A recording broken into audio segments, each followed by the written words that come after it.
Hello দর্শকরা, আমরা আজকে এসেছি এওলাবাড়ির চা বাগানে, যেটা করিমগঞ্জ জেলার মধ্যে একটা বিখ্যাত চা বাগান, খুব প্রসিদ্ধ চা বাগান।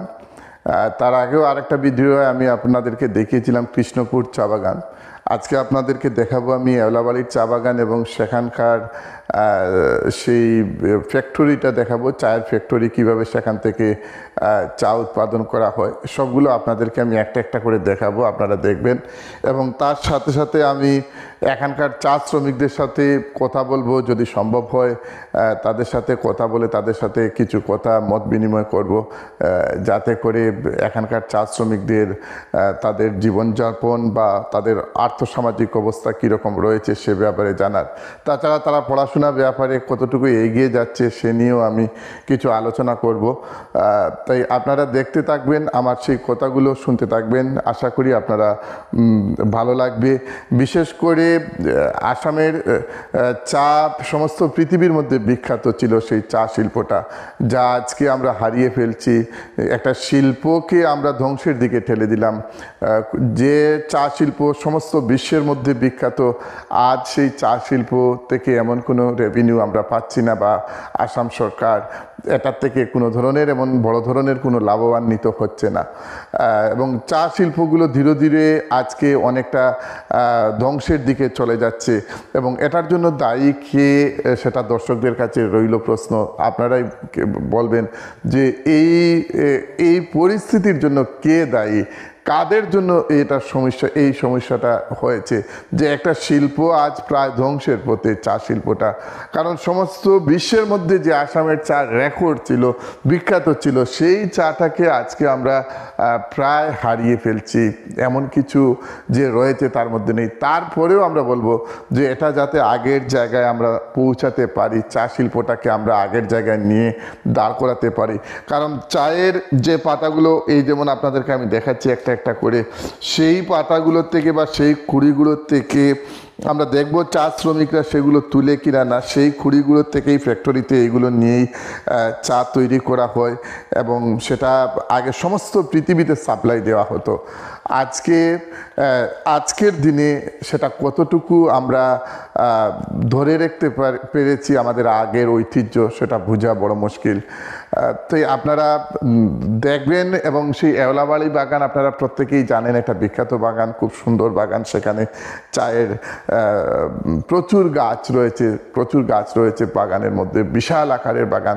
সমস্ত বাগান আপনাদেরকে একটা একটা করে আমি দেখাবো এবং তার সাথে সাথে আমি চা শ্রমিকদের সাথে আলোচনা করব।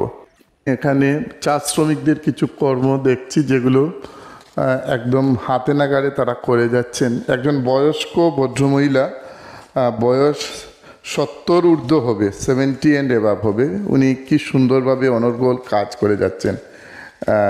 আমরা অবশ্যই তার সাথে একটু কথা বলবো। মাসি, একটা মিনিট আপনাকে। আপনার বয়স কত হবে? আমার বয়স 60 বছর। 60 বছর, হ্যাঁ হ্যাঁ। আপনি কন্টিনিউ প্রত্যেক দিনই এরকমই কাজ করে যান? এরকম কাজ করে যান। এরকম কাজ করে মোটামুটি আপনাদের পরিবার চলে পুরোপুরি? সবে কাজ করে, সবে পরিবারের সবাই কাজ করে। এমনিতে আপনারা ওই যে অসুস্থ হলে এগুলো ফ্রি ট্রিটমেন্ট হয় সবগুলো? না, আমরা তো কিনে খাওয়া লাগে ওষুধ।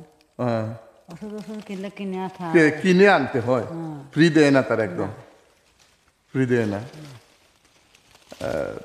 আর মোটামুটি এইগুলো কাজ করে ওই কোনো রকম ভাবে দিন চলছে আপনাদের? এটা ঠিক। এরকম কাজ না করলে খানি পেটে ভাত যায় না। আর এটা তো আমরা কিছু করি না, ও তো কাজ কর্ম তো আমরা খাইয়া যাই। ওই কাজের মাঝে দিয়ে কাজের মাত্র আমরা সব, আমরা কিছু পাইও না, কিছু করি না। আপনার ওই চাকরিটা পার্মানেন্ট না এমনিতেই শুধু হাজিরা দেয়? হাজিরা না, পার্মানেন্ট আছে। পার্মানেন্ট আছে। দর্শকরা, উনি 60 বছর বলছেন, কিন্তু ওই 60 বছরের বৃদ্ধ মহিলাকে দেখতে মনে হচ্ছে 80 বছর বয়স হয়ে গেছে এরকম। চিন্তায় আর কাজে এই অবস্থা হয়ে গেছে। ওই আরেকজন দিদি এখানে কাজ করছেন এরকমভাবে।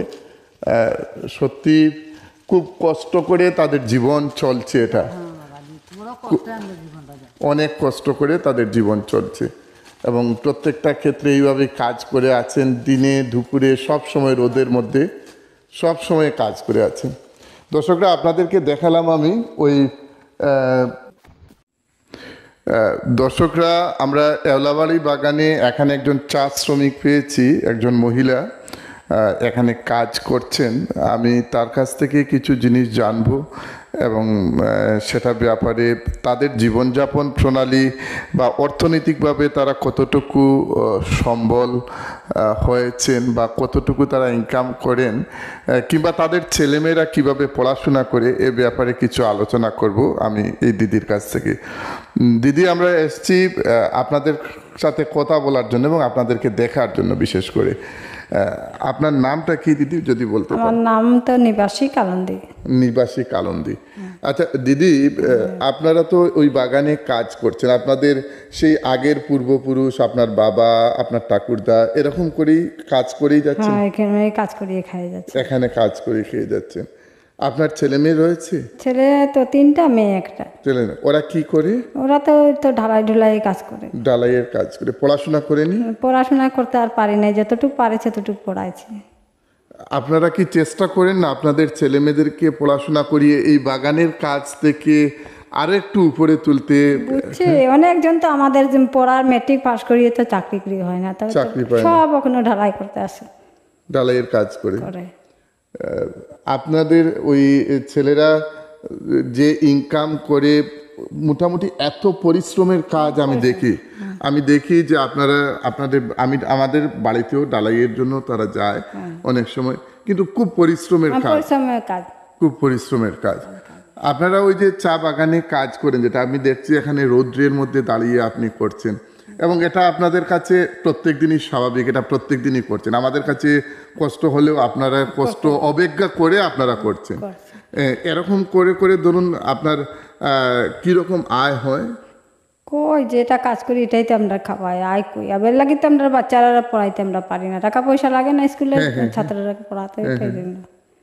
দর্শকরা, দিদির কাছ থেকে যেটা শুনলাম যে ওই শ্রমিকের কাজ করছেন, তিনি করছেন, তার ঠাকুরদা করলেন, তার বাবা করলেন, উনার ছেলেরাও করবে, মানে এর কি কোনো পরিবর্তন নেই। পড়াশোনা করে তারা যদি আরেকটু এগিয়ে যেতে পারতেন, যদি তারা জীবনে প্রতিষ্ঠিত হতে পারতেন, আমার মনে হয় অনেক ভালো হতো। ধন্যবাদ দিদি, আপনি আমাদেরকে সময় দেওয়ার জন্য, এবং আপনি যে কাজ করছেন এই কাজের ফাঁকে আমাদের সাথে কথা বলার জন্য আপনাকে অসংখ্য ধন্যবাদ।